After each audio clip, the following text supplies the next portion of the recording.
Hi, great to have you here. I'm Janne Muta, Chief Market Analyst for TIOmarkets, and in this video, I'm going to show you some markets that are trending higher and some that are trending lower. I'm going to show you where the key levels are and what the fundamentals are doing and how they are impacting the price. So this will help you to build up a case for your trade, and it also will help you to learn to become a better trader. If you like the video, give us a thumbs up, share the video with your friends in social media, and also leave us a comment or a question. We love your questions and we are very happy to help you and answer your questions. Watch this video only if you agree with this disclaimer and with the fact that we don't provide any investment advice. Alright, here's my report from April 22nd, and we actually talked about oil. Let's go down here. So first of all, oil was trading inside this zone, and this zone was identified while the price was still up there. If you don't believe me, I have provided you a link so you can go back and see that yes, these are real life examples. We did do this analysis and it was successful. Now here we were saying that the price has started to consolidate inside this zone, and if this continues, then we believe this market has upside. So let's go and see what happened with the price, and here we have the chart. So oil rallied from the zone, came back a little, touched the zone again and this channel low here, and then kept on rallying higher. So obviously now we have higher probabilities of market taking this resistance out and moving to the next one, but let's also see what factors there are that might support this idea, because obviously we want to have the technicals and the fundamentals lining up so that we have a good case and we can say that yes, probabilities are on our side. Okay, and here we have today's report, April 28th. We mainly talked about Aussie USD, but because it is a commodity currency, we also focused on oil. And not only because of this connection, but because there was news that Goldman Sachs, Bank of America are talking about increasing demand for oil, and Goldman sees that oil to go to $80 level. So definitely something that helps the Aussie that is highly correlated with Aussie dollar that is highly correlated with USOIL, but also this obviously helps people who are long in oil, and it helps the technical picture that we just shared. So let's go and see what the key levels are in this price chart. Okay, so the nearest resistance is obviously here, as I just mentioned. We have a couple of things coinciding here. We have 23.6 Fibonacci retracement, so I'm actually going to use this, copy this up there. So there's our first zone. I'm going to make it a little tighter. We have this swing high, we have the channel high, and we have the 23.6 Fibonacci retracement there. This is a level that needs to be penetrated in order for any other level up here to make sense or to come into play, obviously.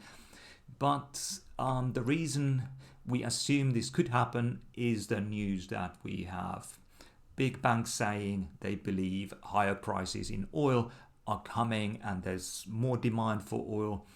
And also from technical perspective, we have a higher low here. We have a market making that there's a higher high, higher low. So what tends to happen in uptrending markets is that these resistances get violated. Now, obviously, we need to see where the next level might be, and I think, let's take that box again. I think the next important or interesting zone is up there. Here we have a swing high from this period here. The date here is the 15th of March, and we have the channel high there. So it's a likely level. Some people might take some profits off the table there. So let's see how it goes. Obviously, we can't make too sort of detailed predictions of what's going to happen in the future, and we obviously don't know if the price is going to go there. We just make assumptions and we try to figure out what the probabilities are. So if the market keeps on moving higher, we stay bullish. If the market violates this trending support here, the trend line support, and moves below, then obviously we turn bearish on oil. But at the moment, fundamentals and technicals seem to support the price. Okay, here's another market that is interesting on the long side. As we all know, there's been quite a bit of volatility increases in the cryptos lately. Now this market is trading pretty close to the upper end of this range here, or the upper end of the channel, but that's only, it's understandable because we have Bitcoin trading close to levels that we said that it would move to. Let me actually show this to you. So here we are.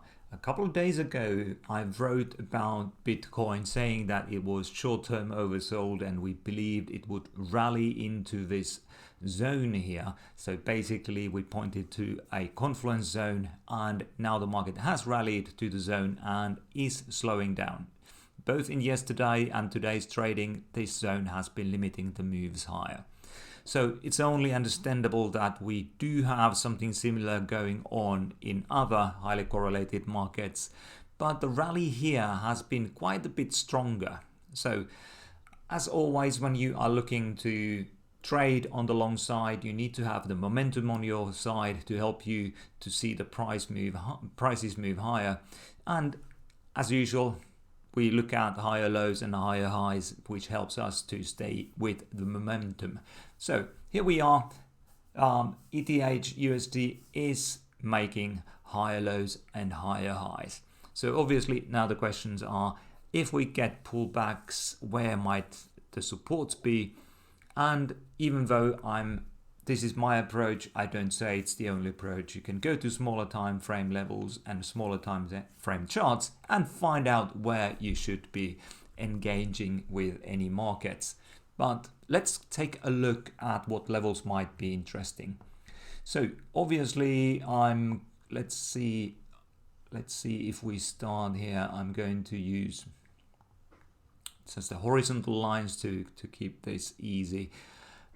So as usual, I look for zones where price action has something that, or traders have something that they might react to. Here we have a recent resistance, then the level was support. We have 50-period moving average, 50-day moving average fairly close by, and we have 50% Fibonacci retracement level.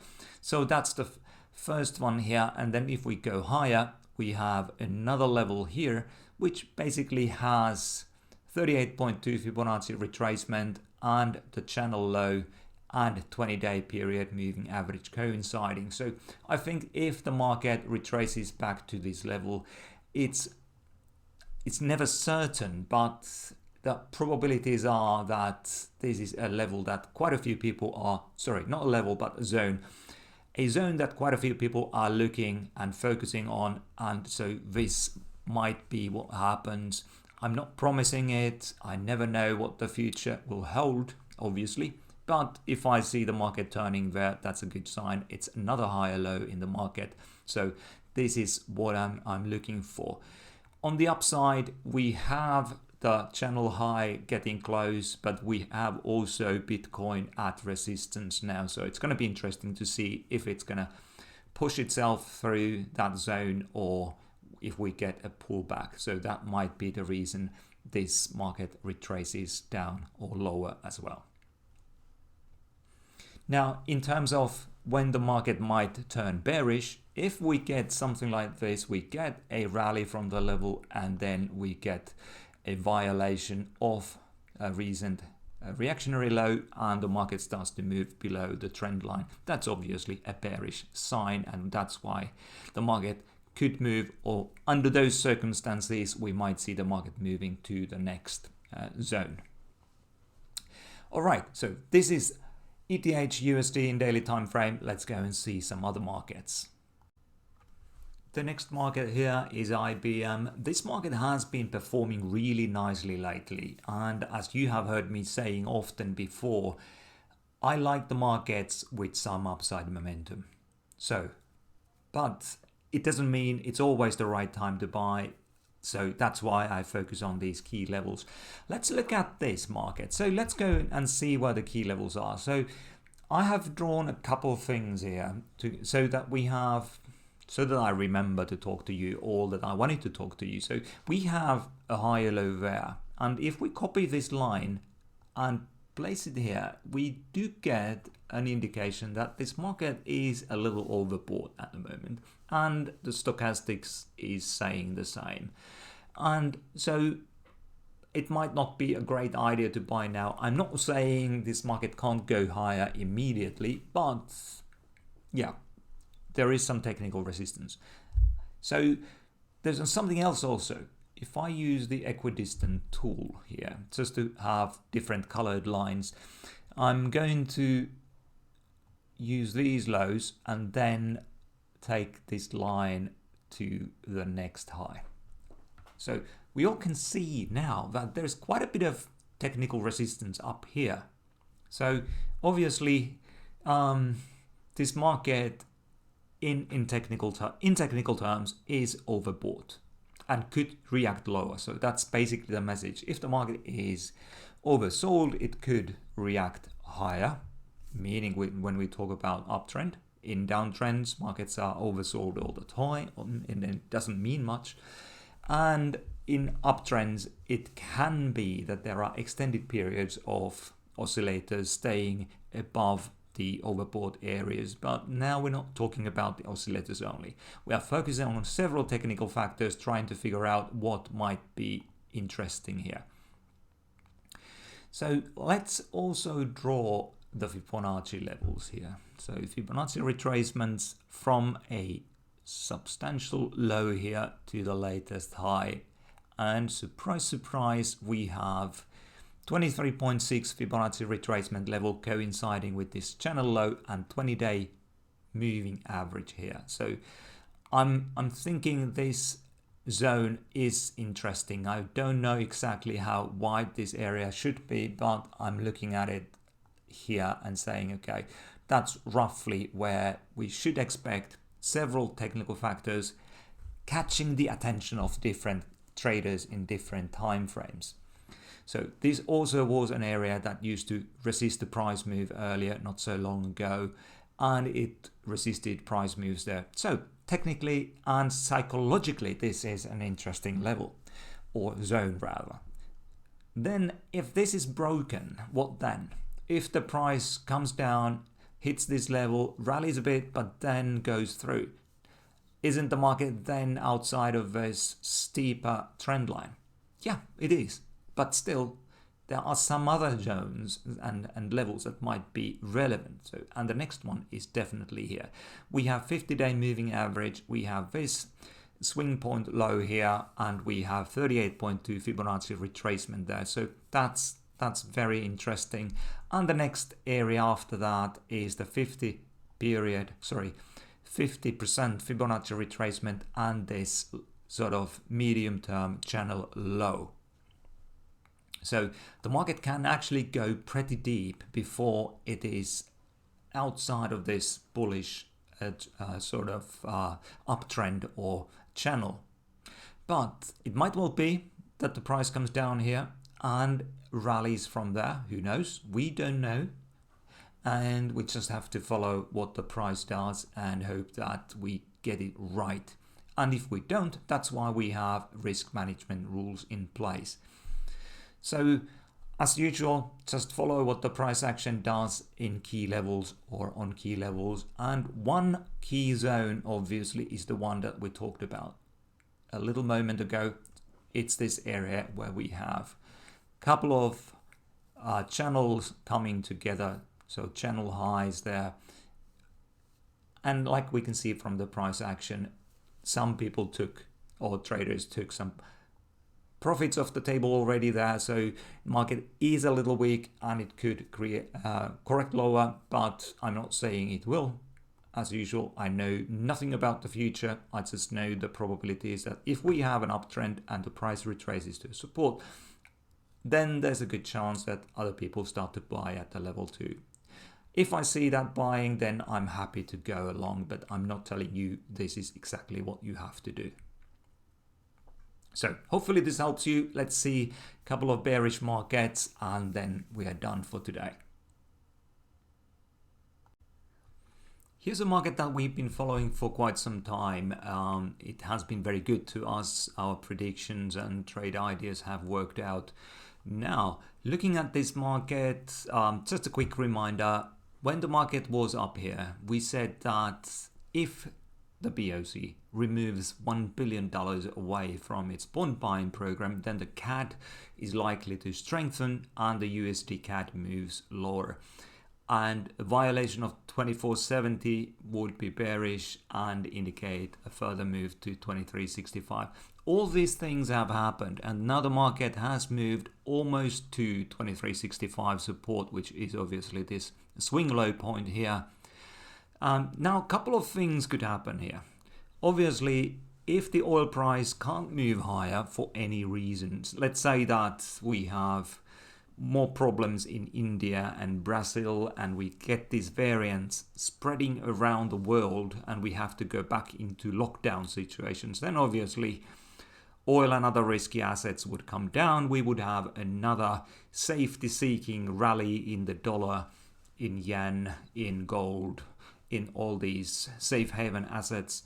But especially for this market, that would probably mean that we get buyers into USDCAD and that could create a double bottom. Obviously, we're so close to this low that this sort of development is a little difficult to see taking place very quickly. But, you know, with the markets, things can change very quickly. So really the only guidance we have is the price action itself. What we see the price doing in different time frames is the key to following the markets. As long as you have the fundamentals and the price action sort of supporting each other, then we have a good case and we can say with some sort of confidence the price is going to do this or that or the other. Anyway, so if we get the double bottom here, let's say what that might mean. Let's see. Let's say that the price rallies from here, then the first test really is somewhere here. We have 23.6 Fibonacci retracement, we have 20-day moving average, we have a channel high, we have a recent level that was supporting the prices. So that would be a real test.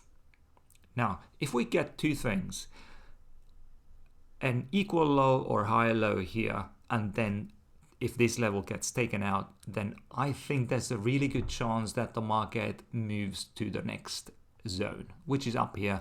50% Fibonacci retracement, and this was the high put in place right after the BOC said they would remove that 25% from their bond buying program. That could create a big bottom on this market and move it higher, but I think we need something to really take the confidence away from the bulls in risky assets to make that happen. The other option is that we do get a move, continuation of the move, that the BOC decrease of bond buying program isn't priced already, fully priced into this market, and we get a violation of this low, then I think there's a good chance we move down lower to about, say, 130, 150 pips. That would take us close to this channel low. So from there, the breakdown here, 130 to 150 pips roughly to this low, depending on how quickly we get there, if we get there. So at the moment, we can see that the price action is to the downside, but if it changes, I think we need to see a higher low or equal low here, and we need to see the bulls taking out this before we can say this market can really turn a corner and start moving higher to the next levels. So this is what I'm seeing here. Thank you for your time. Let's see if we can find another market to talk about and then we're done. Okay, and very quickly, the last market, Aussie, New Zealand. The market has broken the uptrend and is now making lower highs and lower lows. The first zone to focus on is here, where we have the channel high. We have both moving averages, 23.6 retracement level there. So this zone here from about 0793 to 0822 is a resistance zone, and the next support zone is where we have the channel low and 50% Fibonacci retracement coinciding 0675 to 0690 or so. Then the next zone after that is where we have 61.8 Fibonacci retracement and the channel low, and we have this pivotal low here, this swing low here, coinciding inside this zone, and the numbers are 0618 to 0640. Thank you for your time, and I look forward to seeing you on the next video. If you want to learn more, come to TIOmarkets.com/webinars, and I'm more than happy to teach you to become a better trader. See you soon again.